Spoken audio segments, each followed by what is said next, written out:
സർക്കാർ ജീവനക്കാരുടെ പെൻഷൻ പ്രായം ഉയർത്തണമെന്ന ധവളപത്രത്തിലെ നിർദ്ദേശത്തോട് വിയോജിച്ച് യുവജനക്ഷേമ വകുപ്പ് മന്ത്രി ഒ.ജെ. ജനീഷ് പെൻഷൻ പ്രായം ഉയർത്തരുതെന്ന് തന്നെയാണ് തന്റെയും യൂത്ത് കോൺഗ്രസിന്റെയും നിലപാട്. സർക്കാരിന് അങ്ങനെയൊരു തീരുമാനമില്ല.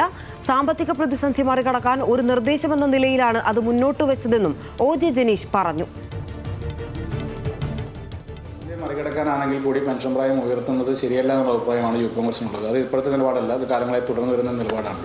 ആ നിലപാട് ഉയർത്തിപ്പിടിച്ച് തന്നെയാണ് കഴിഞ്ഞ ഗവൺമെന്റിനെതിരെ സമരം നടത്തിയത്. ഇവിടെ പൊതുമേഖലാ സ്ഥാപനങ്ങളിലെ ആയുഷിൽ, നോർക്കയിൽ, ഔഷധിയിൽ, പിന്നെ അങ്ങനെയുള്ള പൊതുമേഖലാ സ്ഥാപനം, കേരള ഫീഡ്സ് ഉൾപ്പെടെയുള്ള പൊതുമേഖലാ സ്ഥാപനങ്ങളിലൊക്കെ റിട്ടയർമെന്റ് പ്രായം 58 നിന്ന് 60 വയസ്സാക്കി ഉയർത്തിയ ഗവൺമെന്റാണ് കഴിഞ്ഞ ഗവൺമെന്റ്.